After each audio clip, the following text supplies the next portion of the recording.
నమస్కారం. జై హిందూ ప్రేక్షకులకు స్వాగతం. మనిషి ఆనందంగా జీవించాలి అంటే కావలసింది ధనం. దీనికోసం అందరూ లక్ష్మీదేవిని, కుబేరుణ్ణి పూజిస్తూ ఉంటారు. అయితే చాలామంది లక్ష్మీదేవిని ఎక్కువగా పూజిస్తూ ఉంటారు. లక్ష్మీ ఆలయాలను దర్శిస్తూ ఉంటారు. దీనికి కారణం మనకెక్కువగా లక్ష్మీ ఆలయాలు ఉండటమే. మరి అదే సంపద కోసం పూజించే కుబేరుడికి ఆలయాలు లేవా? ఉంటే ఎక్కడ ఉన్నాయి? ఆ విషయాలను ఇప్పుడు తెలుసుకుందాం.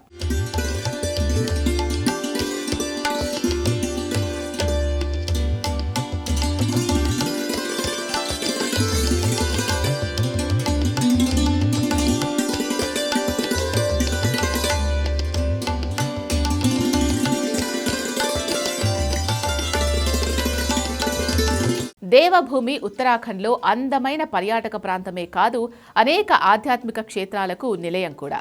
ఇక్కడ ఉన్న జగేశ్వర్ ధామ్ చాలా పవిత్రమైంది. ఇది 124 చిన్న మరియు పెద్ద ఆలయాల సమూహానికి నిలయం. వీటిలో కుబేర భండారి ఆలయం ఉంది. ఈ ఆలయంలో కుబేరుణ్ణి శివుడిగా పూజిస్తారు.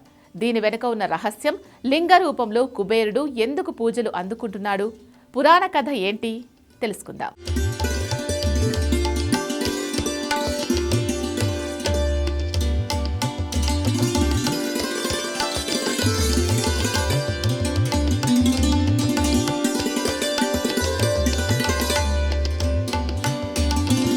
యక్షరాజు కుబేరుడు సంపదకు దేవుడిగా భావిస్తారు. ఆయన లంక నగరాన్ని పాలించేవాడు. అయితే అతని సవతి సోదరుడు రావణుడు చేతిలో ఓడిపోయాడు. అప్పుడు రావణుడు కుబేరుడి మొత్తం రాజ్యాన్ని ఆక్రమించుకున్నాడు. రావణుడి చేతిలో ఓటమి తర్వాత శాంతిని కోరుతూ కుబేరుడు ఉత్తరాఖండ్లోని జాగేశ్వర్ ధామ్కొచ్చి శివుడి కోసం తపస్సు చేశాడని పురాణాలు చెబుతున్నాయి. కుబేరుడి ప్రార్థనలకు మెచ్చిన శివుడు తాను ఆ లోయలోనే కొలువై ఉంటానని వరమిచ్చాడు. అందువల్లే ఈ ప్రదేశం కుబేరుడి నివాసంగా, శివ కుబేర క్షేత్రంగా ప్రసిద్ధి చెందింది.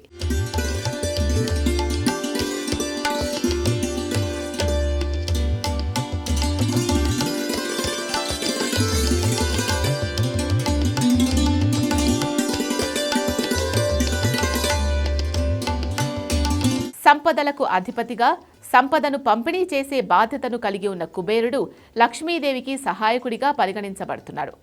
ఇక్కడే కుబేరుడు శివుడిని పూజించి శ్రేయస్సు కోసం ఆశీస్సులు పొందాడని నమ్ముతారు. ఇక్కడ నిర్మలమైన హృదయంతో శివుడిని, కుబేరుణ్ణి పూజిస్తే కోరిన కోర్కెలు నెరవేరుతాయని, జీవితంలో సంపదకు కొరత ఏర్పడదని చెబుతారు.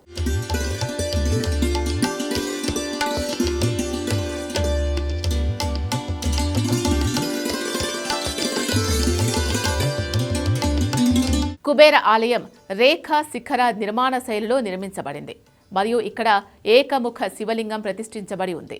ఇది దాదాపు 10వ శతాబ్దానికి చెందిందని భావిస్తున్నారు. ధన్తెరస్ మరియు దీపావళి సమయంలో ఇక్కడ ప్రత్యేక పూజలు మరియు కార్యక్రమాలు నిర్వహిస్తారు. ఆ సమయంలో భక్తుల రద్దీ ఎక్కువగా ఉంటుంది.